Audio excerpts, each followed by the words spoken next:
My name's Wayne Hemingway from Hemingway Design, and got a brilliant panel with us.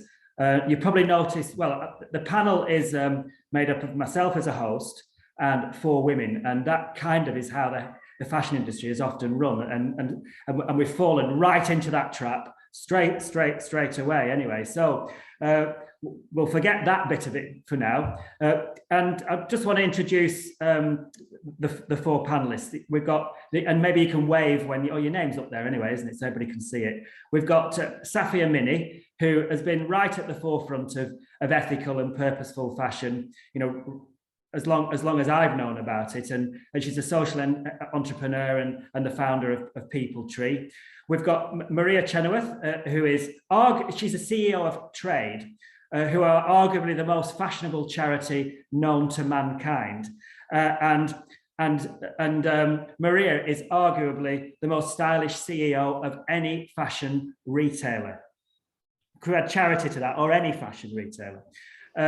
We've got Kate Fletcher from the Centre for Sustainable Fashion, and we've got Kalkidan Legesse, I'd pronounce that one, Legacy. She can tell us exactly how to pronounce it, and she's a founder of one. Legacy sounds good. Yeah, we'll have that one then. Yeah. Founder of Sancho Shop and Schwab app. So I'm going to start the questions now, and I'm going to start with Safia. The first thing is, Safia, is what are you wearing, and what pees you off most about the fashion industry? Oh, I love that you started with what am I wearing. Well, it's a secondhand linen shirt, some fair trade earrings from Bombolulu in Kenya, and a hand-knitted sweater from Nepal, which supports about 2,000 hand knitters in the Kathmandu Valley. What was the second question? What pees you off most about the fashion industry? I think probably the misinformation, the amount of resource that we spend on misinformation, pretending that it's all about aspiration, which, you know, confuses us and doesn't allow us to really think about the most important thing, which is nature and people. That's what pisses me off most. And where does that misinformation come from? You know, what's at the root of it? The profit motive. So we're tied up with selling shit that we really don't need on an ideal image that doesn't really exist. I mean, you know, we have flogged the marketing horse to death. I mean, it was pretty exhausted, I think, in the 90s, but we just kept it going, haven't we? And I think many media people have been totally complicit in it, the whole kind of splurge and spree anyway, so I suppose, you know, I'm excited about, you know, corporate activism, that we can do things differently. We can use the innovation and the creativity of the fashion industry to drive a different message, one of sustainable living and sustainable leadership. But, you know, we are, you know, 180 degrees away from that at the moment, Wayne. Kalkidan, same question. What are you wearing? What pees you off? So I'm wearing a organic cotton like turtleneck from People Tree, actually. It's about 4 or 5 years old, still holding strong. And I've got a classic Zoom outfit. So underneath I'm in slippers and sweatpants. So, as I'm sure many people in this call are as well.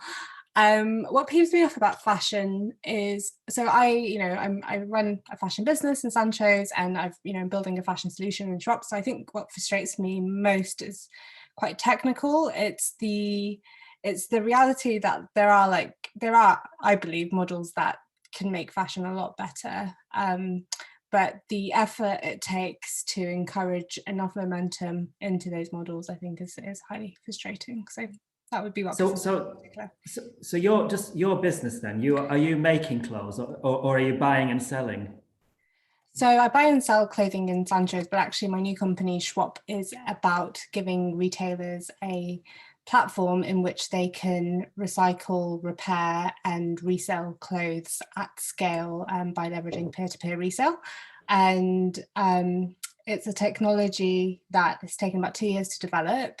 And I guess what I was trying to share is what frustrates me is very personal and specific to what's happening in my life at the moment, which is essentially trying to onboard retailers at scale. So just to explain a little bit more. And I think actually, yeah, if I just thank you for that. I think what's frustrating about fashion is the kind of huge lack of standardization on decision making, on on communications, on regulation, on kind of information structures. I think there are so many soup heating or something. So many decision makers within the fashion industry that I think it's very hard for the industry as a whole to move in a specific direction. It's much more likely that things will be diffused, and I think that's... So just explain a little bit more about the app and you know and what you do, and you know how you approach retailers with it, and what response are you getting? Great. So I think so a challenge that retailers face at the moment is this growing awareness that the traditional retail model is what's contributing to the issues we see in fashion and in other consumer industries. There's obviously way too much excess. Of that excess, retailers don't even sell, 30% of what it is they produce. And they're very reliant on exploitative models in order to create those items. And I think retailers as a whole are looking for a solution, but all of the solutions require them to completely change their operational models without getting financial benefit in the short term. What Schwab does is it gives them a way to leverage peer-to-peer resale, so the secondary market, the resale market, in order to monetize products they've already sold. And my background as an ethical fashion retailer, I think, really helped me to understand that for fashion to become more sustainable, the root cause of why fashion isn't sustainable needs to be addressed. And that is, as Safia said, it's that profit model, it's the reliance. So is this the same as like COS have been, that COS thing that they started a couple of years ago, where you can, is that, but it's for smaller retailers who couldn't set up something of scale on their own. Is that what it is? Yeah. Yeah, it's of retailers of all sizes. So we work with Patagonia as well as much smaller companies as well. But it's essentially a platform that they can plug into, so they don't have to change their current operational model. Obviously they should, but they don't have to begin becoming circular. Yeah. So Maria, what are you wearing? What am I wearing? Quite a lot. So I've got I fancied being sort of silky and peachy today. So a silky top, which was £1 it was the first time I went to a charity sort of outlet, out of store place where everything was £1. They saw you coming. They saw me coming, yeah, with my £1 top. And a lovely War Trade, I think probably 1980s designer jacket that was like £8. A delightful taffeta skirt, which was a 1950s dress, but the top had got ruined. So I got someone, because I love the material so much, I got someone to cut the top off, and here it is now as a skirt, and I think that was £25. I get all my shoes from eBay.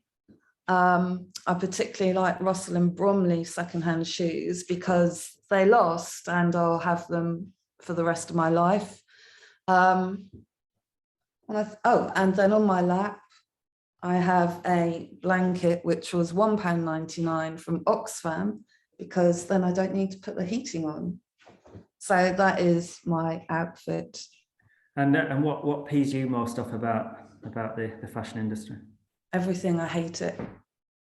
Okay, that's a fair comment. I remember Trade did some, building on what Kalkidan said earlier, that Trade did some research, a few years ago that was really scary. It was and I can't remember the percentage. So when it was X% of clothing stays in women. I remember it was in women's wardrobes and never gets worn. Was that right? That was a few years. That was a survey we did. It was a London-centric survey. So it was 23% of the clothing that we have in our wardrobe is never worn.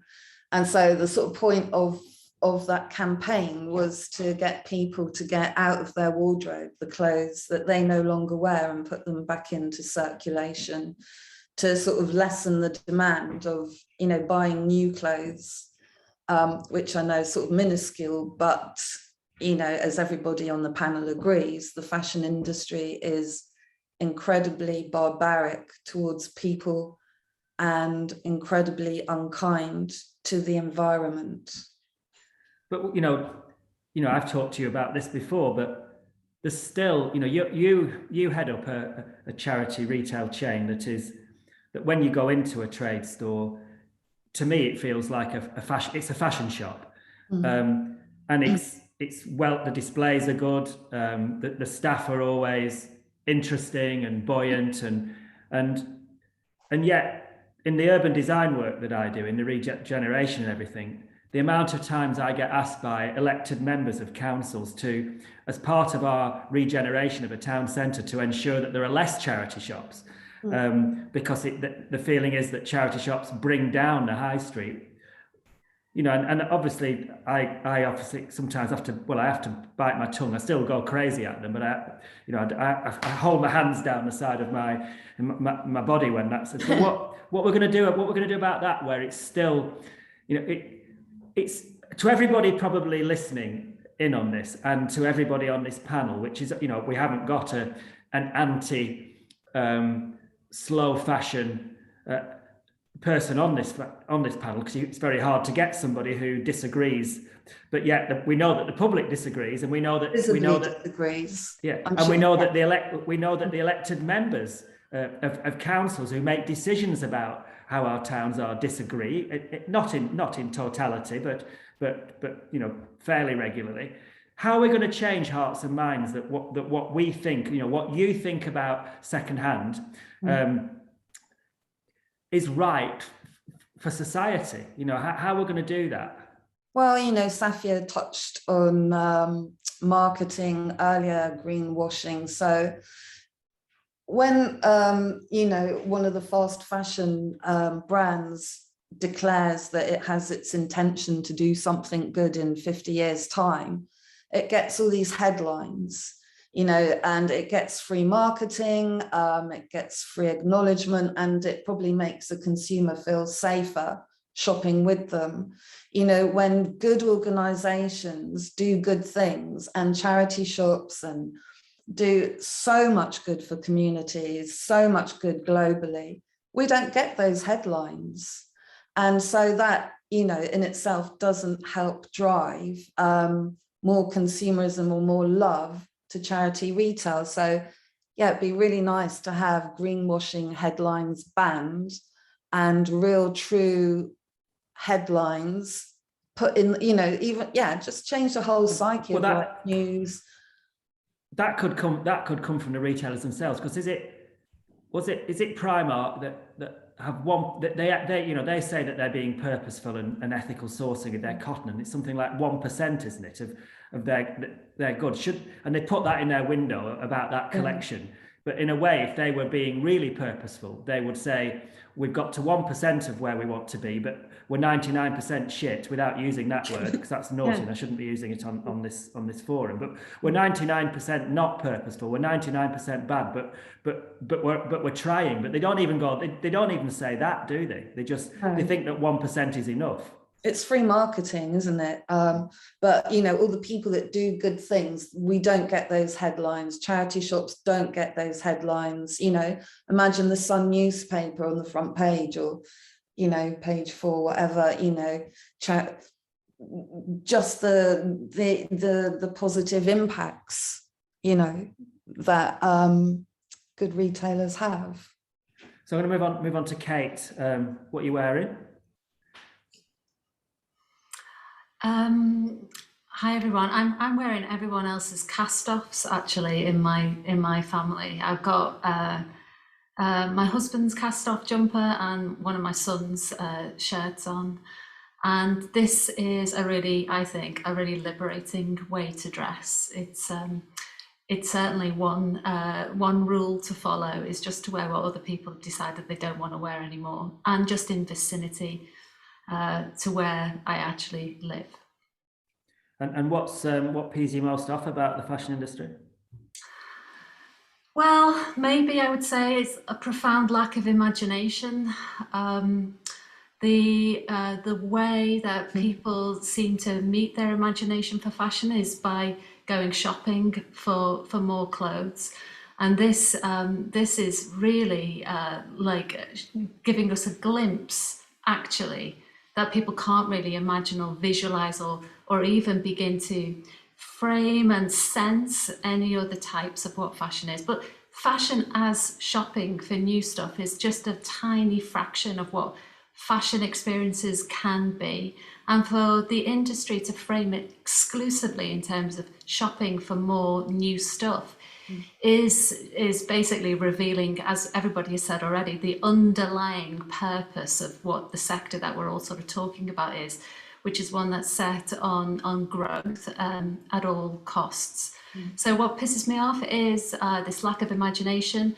And then when that's tied to the growth logic, the logic of economic growth to continuously grow at all costs, then I get really cross. I mean, we've got a situation, just following on that, we've got a situation where, on the face of it, our town centres will improve because we've got less fashion shops. We're going to have more charity shops. And we're going to have more experiential. We're going to have more things that we do that are not shop till you know, that awful thing, that phrase that came out in the 80s, shop till you drop, and all those pictures in the press of people laden down with big fashion bags, and walking back to the car or walking back home with it. So we're going away from that, but at the same time, it's almost like hidden from us is the fashion industry is growing, sales are growing, but it's online and it's, so it all becomes even more hidden because we're not actually going into shops and touching and feeling and whatever we, people call for all sorts of labeling to go on our clothing to help us. And in this report that came out, what's this foundation called? The Christopher Nieper Foundation, where people were saying that 65% say they were more likely to buy clothes garments if they were rated green, eco-friendly, to red, environmentally damaging. But actually now we're going to a point where, if we're buying increasingly our clothes online, it doesn't matter how they're labelled, because once people have had them sent to them, they've been posted, the carbon footprint of that adds to the issues that they've already had. And once you've got something, you're less likely to return it if you don't like what it says on a swing tag, if it fit. So there's all of that. We're not going in the right direction, are we really? So, but are there any promising developments that you've seen within the fashion industry that might help to change the tide in the sector? Kalkidan, I mean, you've talked about what you're doing. Is there anything else that outside of that you've seen that you think we've been negative for the last, I don't know, what is there that's positive? Well, before that, I just wanted to say that I think it's really important for us when we try to kind of understand or categorize consumers that we like effectively kind of create the real groups that are present. Like, we know that younger people are more likely to shop secondhand. We also know that they don't have the same assumptions around secondhand clothes that others do. We know that there's a rise in the culture around mending and design. Like, not to say Gen Z is perfect at all, of course, because fast fashion is also growing simultaneously. But I think it's helpful for us to be specific about specific groups as we speak, particularly because a lot of the demand for the waste in fashion is driven by, high income, middle income people, right? That being said, exciting things that I see, I think I'm one of those people that think technology can help us. I think technology can solve a lot of these issues, and correct implementation of it, I think, would be really effective. There's new regulation that's requiring listed companies in particular in the new year to verify their green credentials or face financial consequences. This is being supported by new businesses like Compare Ethics, which are starting to map out supply chains in a way that we can begin to verify organizations claim. I think there is interesting developments in kind of the IoT world, Internet of Things, this ability to actually physically tag products so that we don't not know once something becomes waste where it originated from. And obviously, as an entrepreneur, I think I'm really passionate about creating the data logs around what actually happens to clothing after the point of sale, as well as the provenance of them and the potentials that can be achieved through that. So I think there's a lot of really positive things happening. And when you talked about young people being at the forefront of it, so is Depop a positive thing? It is and it isn't. my goal wasn't to make a sweeping statement about a generation, but simply to say that like a lot of these conversations are about, you know, making quick generalizations about an industry as a whole, but actually there are different things happening within different pockets. So of course Depop, which is I think 90% people under the age of 25, is an amazingly successful secondhand platform, but also it's used to sell products off Shein and, you know, new products too. So there are pros and cons of everything, but I think what's exciting about younger people is that they definitely don't have I think the same kind of sense that new fashion is better than old. And I think there's a lot of potential in just even that kind of new dichotomy. Kate, have you got seeing any positive movements anywhere? Yeah. Yeah, I also agree that it's important that we don't rather clumsily lump everybody in together. I think that that's a really important point. People are behaving in very different ways across generations, across different groups in society, and that's good. But I think I would say that the exciting things come when people are linking together. So some of the most interesting industry-related initiatives are the ones where groups are working collaboratively on trying to drive change. And this is before any sort of competition happens. So they're actually collectively trying to understand what this problem is and where to affect change in a sort of way that's going to lead to the biggest sort of outcome. But I don't just mean in an industry setting too, because these are happening in communities in really small ways where people are beginning to organise and begin to break down some of those assumptions that fashion is a sort of an individualistic thing. It's ultimately a practice that's concerned with others as well as yourself. And I think that that's a really important thing. I would say over the last 30 years that I've been working in fashion and sustainability, we've been really affecting change in lots of different ways, generally by trying to incrementally improve the system that currently exists. And as you said already, in that time, the sector has continued to grow and at an ever faster rate. And the sorts of changes that we're making are just not deep enough and not powerful enough to affect that big growing system. So the cumulative effect of the fashion sector is growing year on year.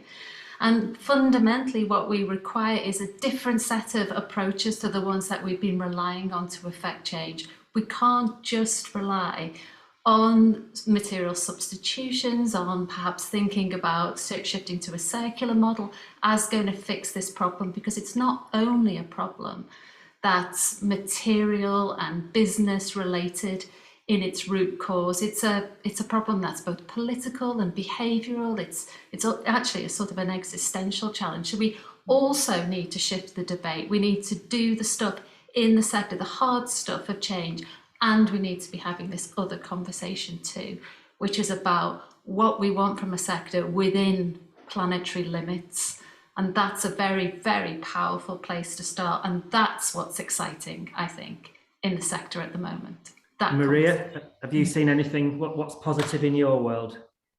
Well, the sort of positive development or promising development is, which is going to be a bit of an odd statement as always, is so fast fashion 2020, the market was worth 25 billion.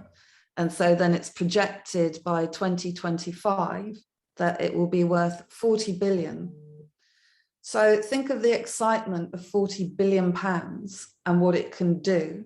So if people are prepared to spend 40 billion pounds on fast fashion or 40 billion pounds on clothing, imagine if, you know, that money was invested in good ways of making clothes, because that's a huge amount of money.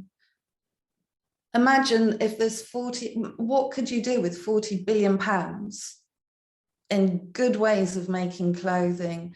And if that wealth distribution was distributed equally, as opposed to, you know, the small profiteers at the top. So for me, 40 billion pounds is the excitement of something that could be incredibly visionary and positive and invested in a better deal for people, a better deal for the planet. Yeah.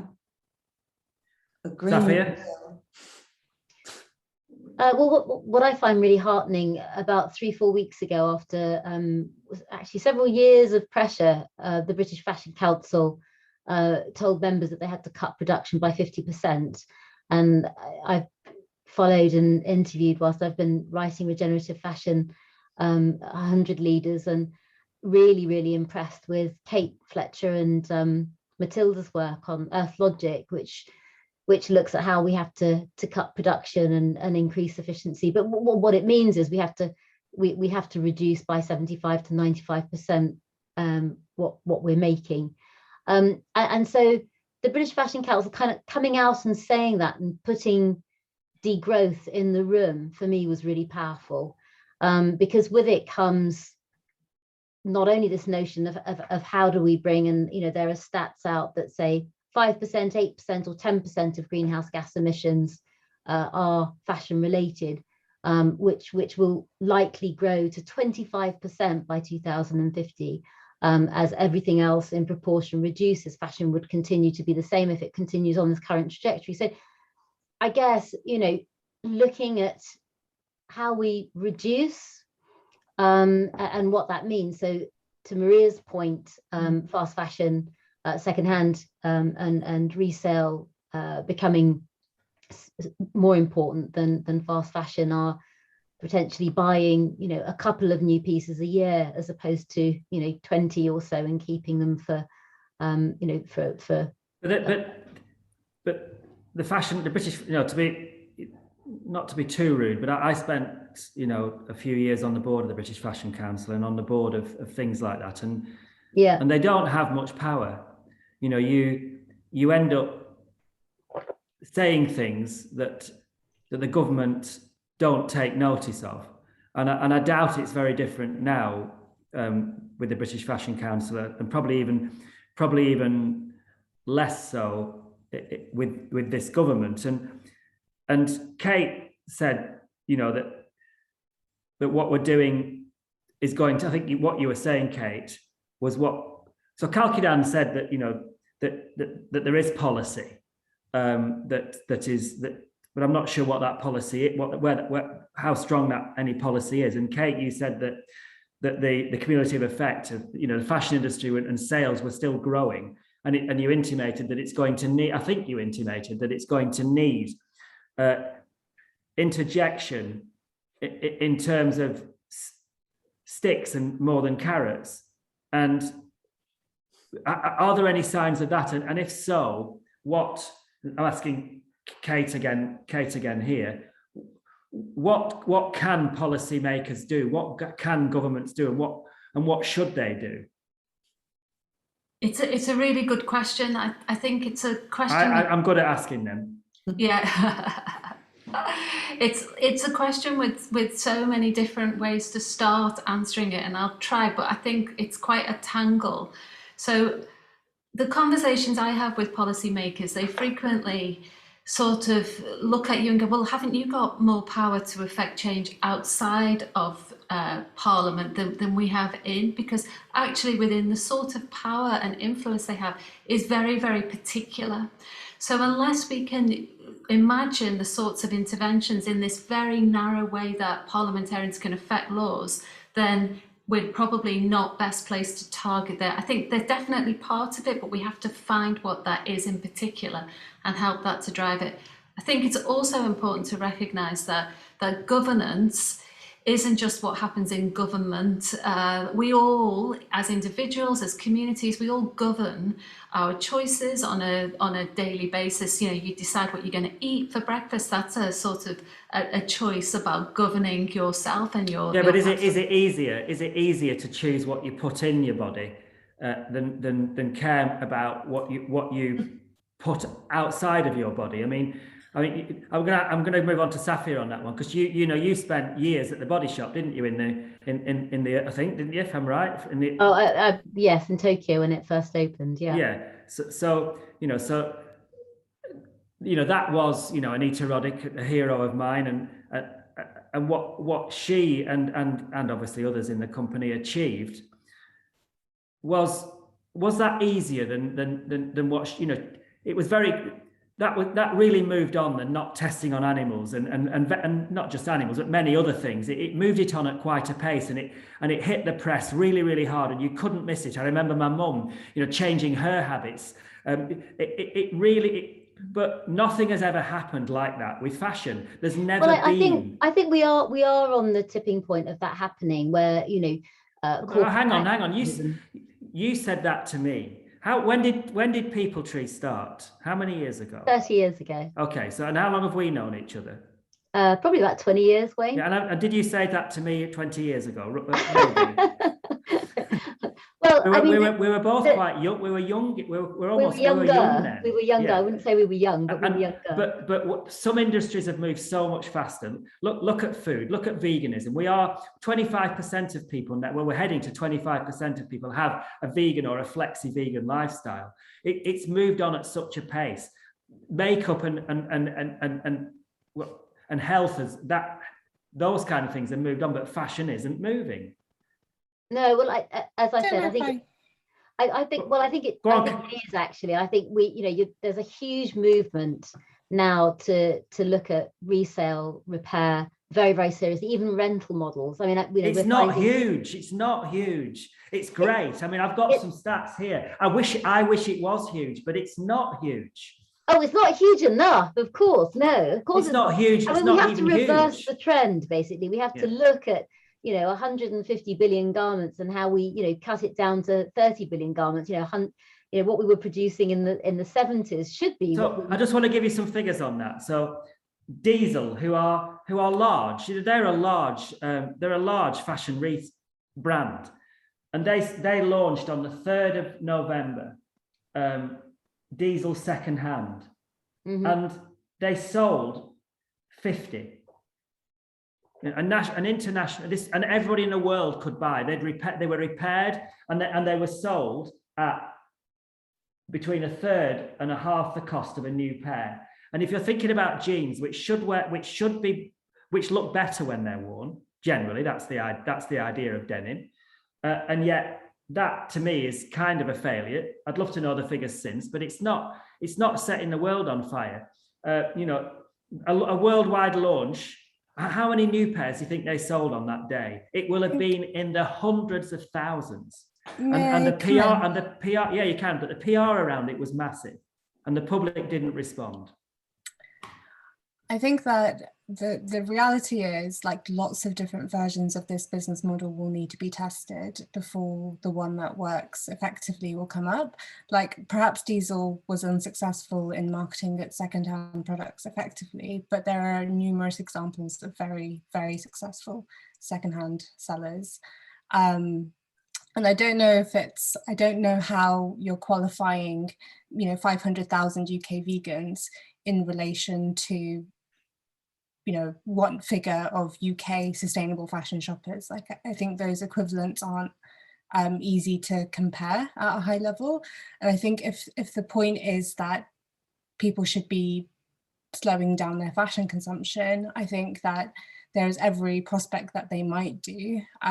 But the reality is, businesses that only make revenue from the sale of new products are going to try to sell more new products, and governments that are reliant on corporate tax, business rates, income tax, goodwill, and everything that happens more informally as well from big businesses are going to follow economic growth as a model.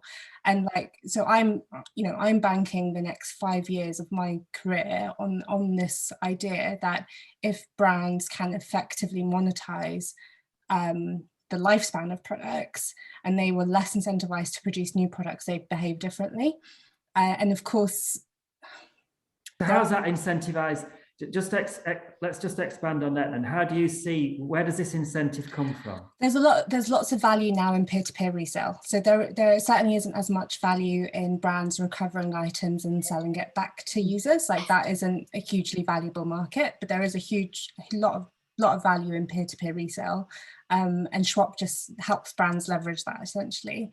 Schwab won't be the only business model that does that. There'll be others, but I guess the idea and the philosophy behind it is that retailers So just so that everybody understands, because I'm not, you know, I'm quite a lot older than you. Maybe that's why I probably don't understand. But there'll be other people. Yeah, just want to understand. So I understand what peer-to-peer means, but how do the brands? If I've got now we pay brands. So if say for example a diesel pair of jeans sells on Schwab, we pay the brand a commission on that sale. That's how they earn money as an item that's resold. So I'm going to ask this question. So let's say that I've got a pair of diesel jeans and Safia and I put what do I do?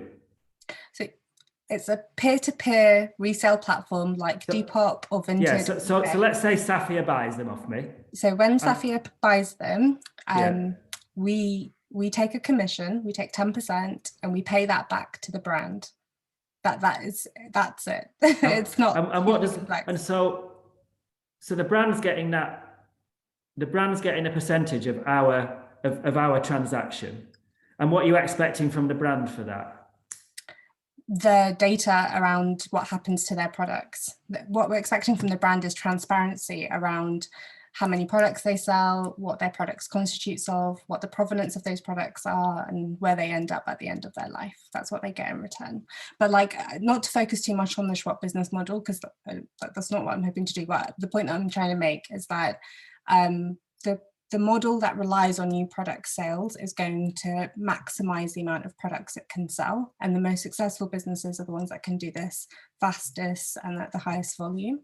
And for me, the future of slow, sustainable, ethical fashion is one in which the seller of the item understands, manages, and is responsible for the entire lifespan of its products. And I think there's a lot of solutions there.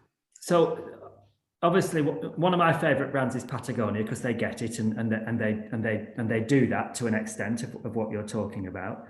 But they're still, if you were Boohoo, which is the opposite end of the spectrum to Patagonia, about as opposite as you can probably get, the speed at which the owners of Boohoo have become crazily rich.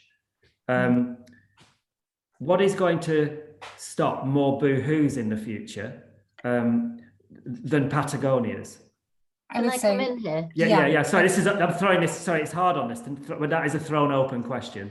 Yeah. I mean, I think, you know, during COP we had a lot of calls for a tax on fossil fuels. You know, if we look at synthetic fabrics being more than 2/3, even cotton, which is considered natural, which is reliant, conventional cotton is reliant on fossil fuel based derivative pesticides and fertilizers, and you know most of Chinese production is coal power plants. So we still have, you know, so if we take away the crutch of you know, the prop to fast fashion, which is fossil fuels, and we start taxing fossil fuels, then we do create an environment where regenerative organic agriculture or regenerative agriculture becomes something that's widespread. You know, we've got the food industry is massively investing in regenerative agriculture right now, and we know that regeneratively grown cotton is a rotational crop. It grows alongside food. So what you're saying, Safia, is that the cheapest fashion is fossil fuel based. Yeah, is polyester, is polymix, and polyester has to use fossil fuels, but also it doesn't break down either. You can't. There can be no. It's not biodegradable. But you can't do circular economy. What's it called when you take a fabric and make the fabric closed loop. Maybe. Closed loop, that's it. Yeah, you can't do closed loop with polyester, can you? You can only do closed loop with cotton and wool. Sorry, Kate. Can I just chip in just to say, to extend Safia's point, so that, and to go back to your question about policy and about government intervention. So there is a push now, and in fact, I think the Labour Party has just signed up to it, to get ecocide recognised as a law. So currently, the International Criminal Court, which covers genocide and crimes against humanity, is looking to extend its legal definition to include crimes against nature. If that's extended, then suddenly all of these questions, including around materials like polyester, potentially could begin to press the manufacturers of this cloth, the people who sell these products made from these fibers, into different sorts of behaviour. As we all know, I mean, as well as polyester being like 65% of world fibre demand, it's also intimately linked to microfiber pollution, which is damaging oceans, getting into animal food chains, getting into human food chains. And so suddenly what we're seeing is some sort of focus on the producers of these materials, and there will be accordingly attempts to prosecute. So this is going to change profoundly what's actually pushed into the fashion system from the producers. So these sorts of laws do have a place. And yeah, fossil fuel questions are going to completely transform what is produced and how.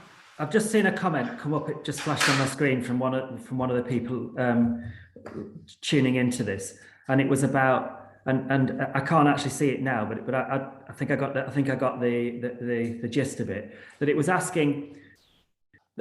It stated the fact is that a lot of people can only, and this is an argument thrown pretty regularly, that a lot of people can only afford fast fashion or very cheap fashion by the nature of it. So I'm going to, you know, there's two things I'm going to ask Maria here.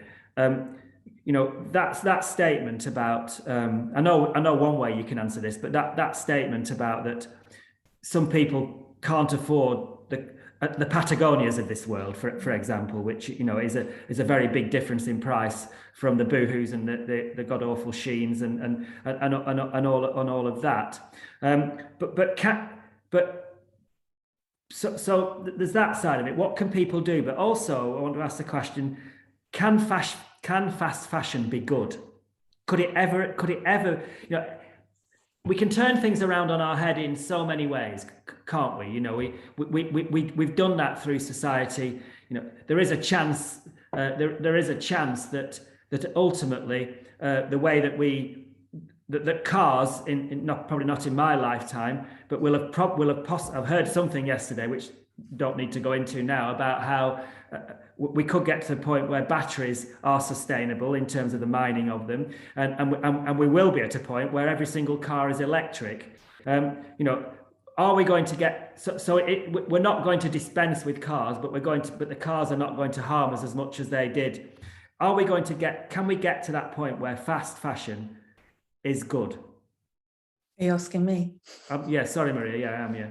We sort of jumped around quite a lot, so I'd like to just make a few comments on the items that have already been talked about. And so just going back to the diesel jeans, I think that takes us right back to where we started the conversation. So the publicity from that, like, you know, Safia was saying at the beginning, the marketing, so that was a good example of a marketing story, even though it only, you know, they might have sold 5 repurposed or resale pair of jeans, it got its story out there, didn't it, and some free marketing. So can fast fashion can it be good, is a question. And so, yeah. So I just wanted to try and link in something that Safia said in my 40 billion, which keeps going around in my head. So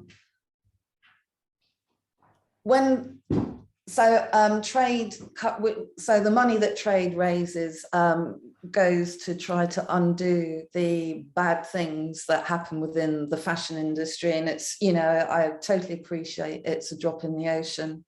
You know, we're quite a small London-centric charity. However, small things can do big things, and we fund 2% of the world's organic cotton. And so if you think like of the organic cotton, that has intercropping and crop rotation. So that takes farmers away from being dependent on just cotton and the fashion industry. So, you know, if this £40 billion could be reinvested into this better way of working, that's when the fashion industry can start to do good things, keeping soil alive, for example. However, I feel the concept of fast fashion and fast food today, fast fashion is not what it was in the early 80s. And I think it needs a new name for today's concept. And I think it would fit in very nicely with something, you know, in regards to the ecocide laws and notions. So in the 80s, fast fashion, I still have, you know, this was probably fast fashion, it's still in my wardrobe. So we used to make clothing here in the UK in the 80s, and we used to export those clothes to other countries, which, you know, people seem to forget. We were an exporter of clothing. And then the fast fashion came along in the 80s, and then that's when we had to start, you know, looking for factories in Romania, etc. And then everything just went off on this Richter scale. So I think fast fashion actually needs a new word and a new concept within the way it operates today. It's gone off the Richter scale. In fact, it's like the fastest fashion. But I remember, so I'm, for the young people on here probably don't know, but I co-founded a company called Red or Dead at the beginning of the 80s, which became, we had a mantra about becoming the world's first affordable designer label, and to an extent we achieved that. We were big. We had 25 million turnover, 300 odd staff, 23 shops around the world. Everything had to have a purpose, had to be purposeful. Our clothing was made in, all our denim collection was made in prisons in the UK. For a long time, all our clothing was made in Blackburn in Lancashire, and we exported all around the world. But what we wanted to achieve was to be fast. You know, fast fashion, this redefining of it, we were desperate to get to collections going into the stores every 8 weeks. But they were made in the UK and they were made in prisons, and you know, for retraining purposes, not for exploitation. I hasten to add, and why did we want to do it every 8 weeks? Because we were nightclubbers, and we wanted to go out listening to music and partying, and we wanted to this change of music, this change of fashion. So.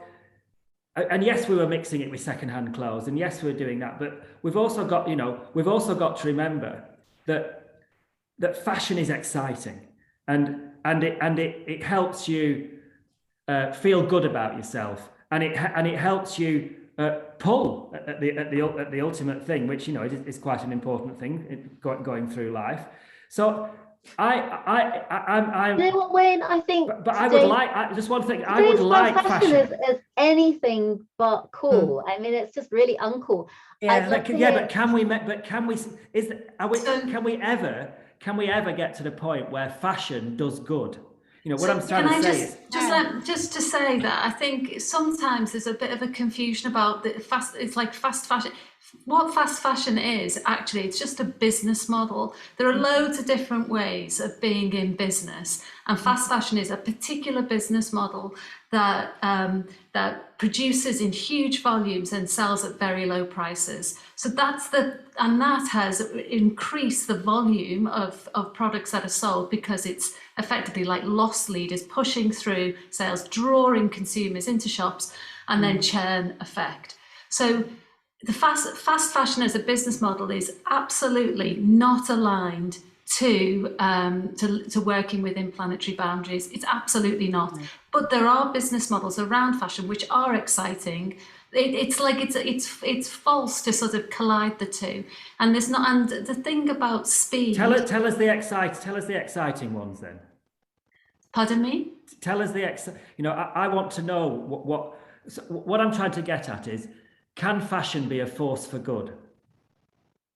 Yeah. So I think. Yeah, I would say there's really great examples on this panel. For example, Maria has described to us how trade is, you know, funneling not only organic cotton but soil repair, and I'm sure, you know, a lot of fairly paid jobs around the world. Safia, you know, created what's arguably one of the strongest pioneers of sustainable fashion that's created thousands of sustainable fairly paid and safe jobs around the world. At Sancho's, we've retailed ethical fashion for the past 7 years, like supporting those communities and giving our customers clothing that, you know, they intend to keep for their entire lives. So I think within the fashion industry, there are certainly business models that aren't exploitative. I know that that was a big statement to make, and I know that each of them will be on a spectrum of, you know, they could move towards, you know, more equitable models of operation, but it certainly is possible. Yeah. So if, I think, we were, I think that the kind of the call to lump everything together actually serves fast fashion, which is the term we're using right now, more than it does actually criticize or create a way of thinking about the entire model. Like, for example, price is often used to describe why people don't engage in you know, sustainable fashion, but the truth is not shopping is the most sustainable choice, right? And not shopping is free. So price doesn't need to be a barrier at all to engage in, you know, a sustainable industry. And I think what we need to be conscious about is one of the most effective things that the fast fashion kind of marketing machine has done is describe that access to plentiful choice at low cost prices is related to, you know, a democratic right of people here, you know, in the West. And of course, that's why it's been allowed to behave so unethically. And a lot of our ways of critiquing it now don't critique the kind of this nature of it, which is essentially people have a choice not to shop. Like they have, that is their fundamental, that's always their choice. And it's not their right to have, you know, cheap clothing. And in the meantime, are there models that are sustainable and equitable? Yes, like there are plenty. And I think this panel has some great examples. so Safia, on People Tree then, I know that you're not as, you know, you're not day to day as you were, but throughout People Tree, the fact is that you're, you know, all of your manufacturing had to be ethical, and on all of your sourcing of materials had to be ethical. Yeah. So, and I think I'm right in saying that you would say that the work that you provided and you provide for the makers in Bangladesh and other countries was benefiting their lives, correct? Yeah, of course, yeah. Mm-hmm. Yeah, and the cotton that was grown was regenerative for the soil. Yes, and it was paying the farmers an organic premium, a fair trade premium as well. Yeah. So so if that was the case, then as long as the clothing was transported to around the world in the most sustainable way it could be, which obviously mostly sea freight at the time, yeah. Yeah. You would have been happy to have grown your business to the size of Boohoo. Yes, I would. Yes, I would. Yeah. Okay. And the answer behind the reason why I would have been happy to is that if you use, as we did, organic cotton, and you use crafting techniques, so hand weaving, hand embellishment skills, including embroidery, hand knitting, often as much as 30% of the price of the product would be labor as opposed to 3 or 5%. So you could actually generate 10 times more work and livelihoods within the price of a crafted piece of product.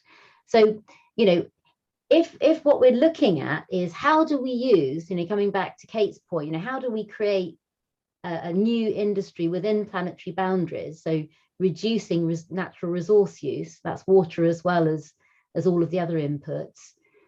That means, you know, we also have to continue to feed people within the fashion industry, 60 million people.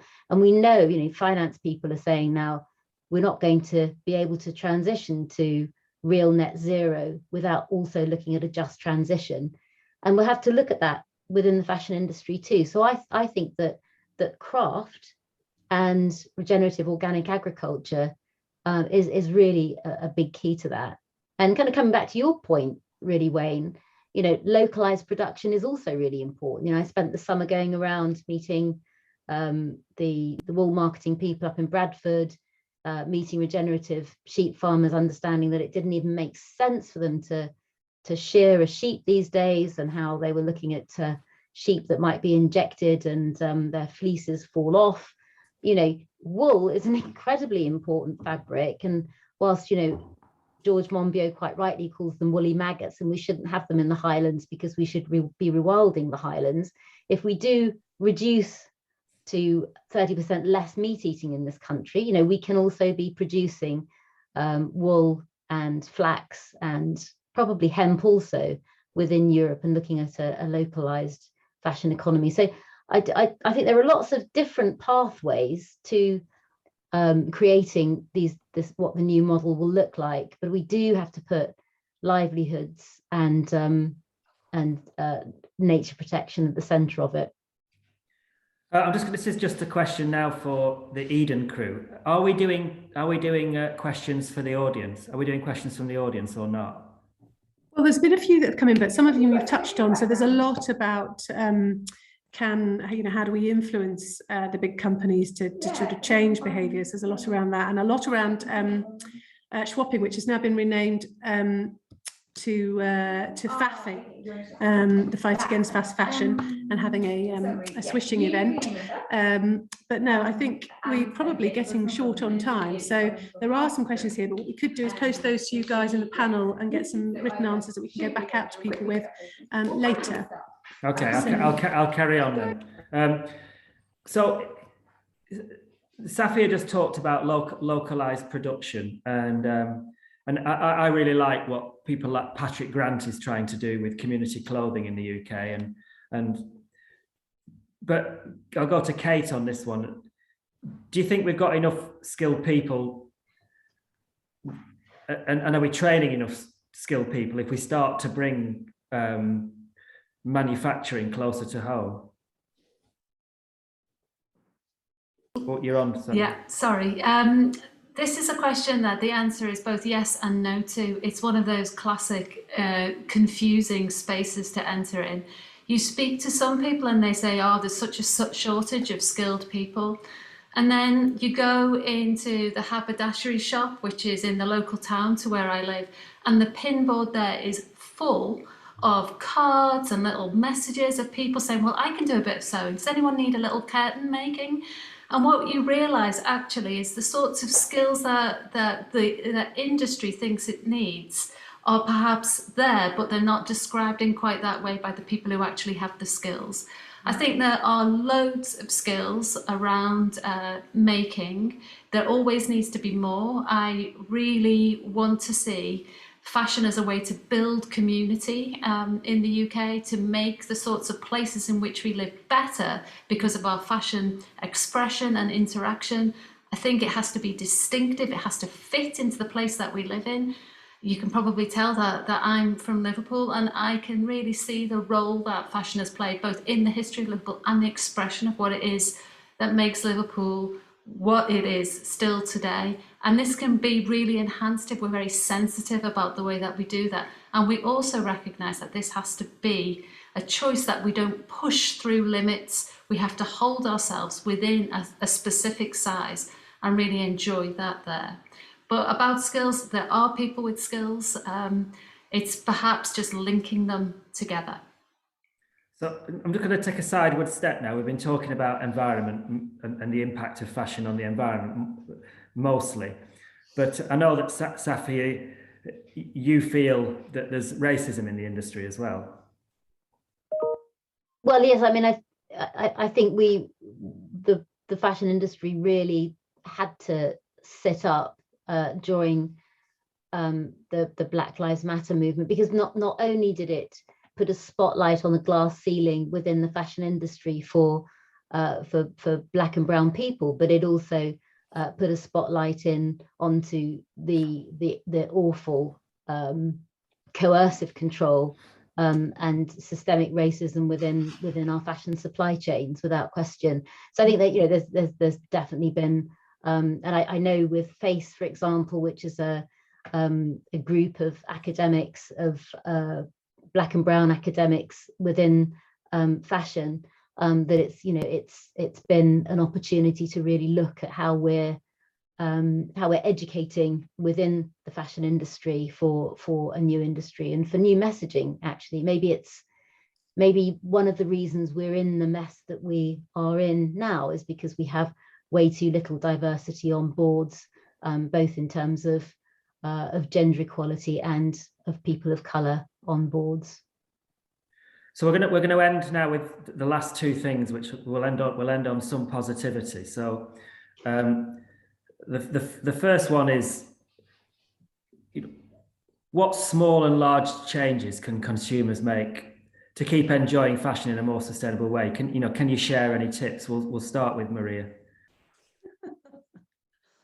I don't believe on dumping this back down to the consumer. There isn't much sustainable choice out there. However, I do get the biggest joy out of secondhand shopping and charity shops and the way it pulls communities together. I think they're underrated. They do so much. And yeah, just imagine going in and, buying an outfit for £10 and that money goes to fund someone's end of life care. Or, that money goes to fund organic cotton being grown in Ethiopia, the first ever certification. Or that money goes to eradicate killer diseases. You couldn't ask for a better circular economy, joyful thing than to shop in charity shops. And I would like to state, secondhand clothing is getting bigger. The corporate monster is moving in on it. So, when also in what way, Maria, on that one? Yeah. So the secondhand industry is due to sort of outstrip new goods. It's being monetized. So yeah, even if it's like Diesel reselling its jeans, or we can look at Asda that introduced selling secondhand clothes within its stores. So, but going back to what Kate and Safia were saying, that money then goes back into the fossil fuel industry, the barbaric industry of making clothes. So that isn't closed loop. That's not circular as far as I'm concerned. That's just making money just for money's sake. And if we take the Asda connotation as well, so they put, into 50 stores secondhand clothes. In the same week, they went on to announce that they were having a partnership with Pretty Young Thing or whatever. So yeah, well done. And again, that goes back to our very, the start of our conversation, and look at the marketing mileage they got out of that. So there we go. I tried to end on positive, but I didn't. No, well, I think that was really provocative and really positive. So what you're saying then is the likes of these, all of this. I've got it. I've been there's so much publicity around what this this repurposing of the brands doing it. Jean-Paul Gaultier was in the Guardian 2 weeks, or the FT, I think 2 weeks ago, a big thing about it, a whole page at least in the FT about it. But what they'd be better off doing is just persuading all of their loyal fans, and also taking it back and then giving it all to charity shops to sell, and then the money then does exactly what you've just said it does. Can I just say one last word for my final word? We have said the word diesel more times than we have said Oxfam, hospice, British Heart Foundation, trade. Let's just start using these words more. Thank I you. agree. Totally agree. Thank you very much. Just going to interrupt you there, Wayne. I think that's a brilliant note to finish on, Maria, because we're really tight on time. And there has been a question, Wayne, about you not answering the very first question that you asked, actually, as in, what are you wearing today? And I wonder if that might send us out on a high. So what I thought we had, is my clock wrong? I thought we had till past. You've got till past, but we've got another session. I can't take 6 minutes telling what I'm wearing. All right, look. Give it a go. I am wearing this shirt. Is a 1940s, or could be early 50s, grandad shirt. And I've genuinely had this since Camden Market days. So this is at least, we stopped doing Camden Market in 1989. We did it from 1981. So I can't work that out, but it's between 30 and 40 years old, and I rotate my wardrobe. This I absolutely love this. This is a 1960s woolen cardigan. Again, this is one of my original things from. I used to get all the best stuff from Camden. It never went on Camden. It went into my wardrobe if it fitted me. So I've had these 30 odd years, and then somebody's had those for a similar amount of time before that, and then I've got nothing on down below.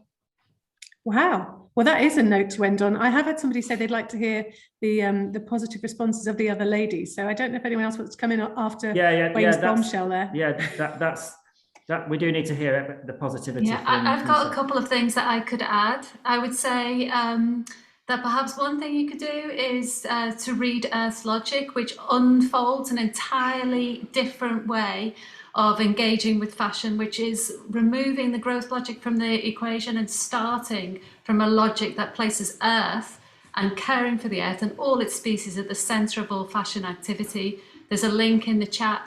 And then the second thing that I would say is that a friend of mine did this small experiment where he made a rail of a pop-up shop with a rail of clothes in. And then people could buy the clothes who came and looked at them, but they could swap an item of clothing that they were currently wearing. And a few people said, oh, okay, I'll do that. And he said, before you do, you just have to write down why you bought the piece that you're prepared to swap in the first place. And as people sat and thought about why they wanted to swap it, they decided, almost 99% of people, that they didn't want to change at all. Because actually thinking about what it was that drove our initial purchase of that piece is enough to help us think about it differently.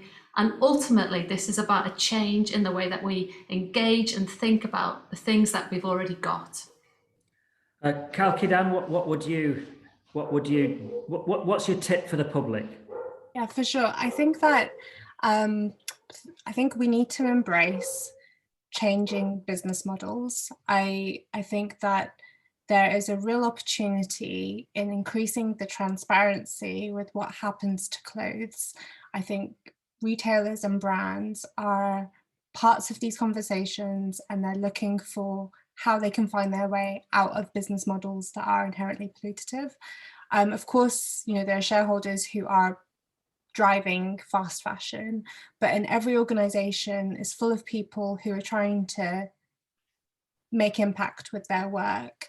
And I think we've got to think big as well. Like I fully embrace this kind of community-led, neighborhood approach to fixing fashion.